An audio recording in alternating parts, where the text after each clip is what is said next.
Друзья, всем привет! Сегодня ролик с полезной самоделкой из профильной трубы 20×20. Штука вполне со стандартным функционалом. Мне стало интересно, поймете ли вы, что я делаю. Напишите в комментариях, на какой минуте вы поняли, что это будет. Только давайте не перематывать в конец, ролик и так короткий. А пока приступим. Есть у меня ручной трубогиб, с помощью которого я мечтаю когда-нибудь сделать навес для машины и парник, но никак не найду для этого времени. Я подумал, что еще можно было бы сделать с помощью него, а то стоит без дела, вроде штука удобная и полезная. И вот нашел такую идею в интернете. Я решил сделать экономно и распилил 6-метровую трубу пополам. Получившиеся 3-метровые отрезки я прогоняю через трубогиб до момента образования окружности. Важно, чтобы две окружности получились одинаковыми. Для этого первую я сразу зафиксировал сваркой, а когда огнул вторую, на трубогибе предварительно зафиксировал стопорную гайку на силовом винте, чтобы не выгнуть сильнее, чем нужно. В работе использую трубогиб Gibbon.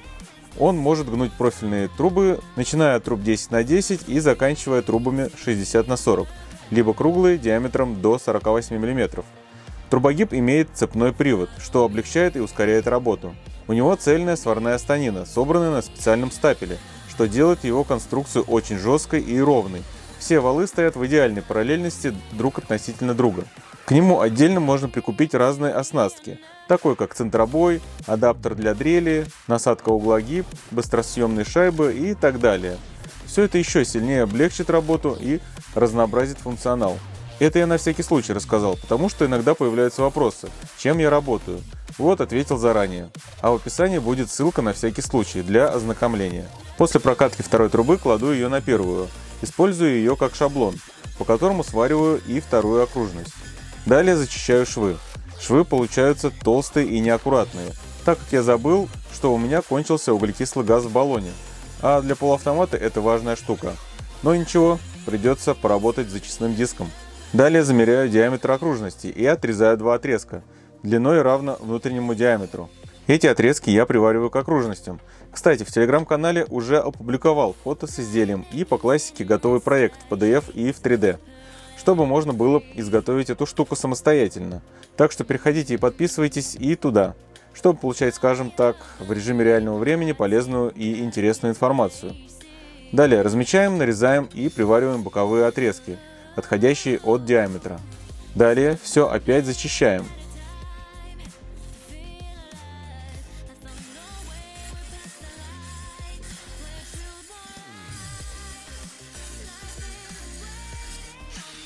Теперь нарезаем 8 отрезков по 30 см и привариваем перпендикулярно к окружности, как на видео.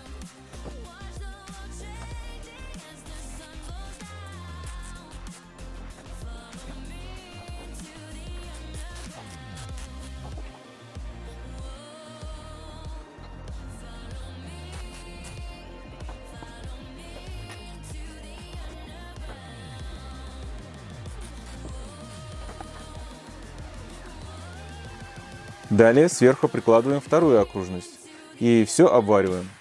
Главное не спешить и делать все ровненько. Сначала делаем прихватки, а потом уже все конкретно обвариваем. Нарезал полосок из профиля и сделал по 3 отверстия в каждой. И приварил вот в этих местах.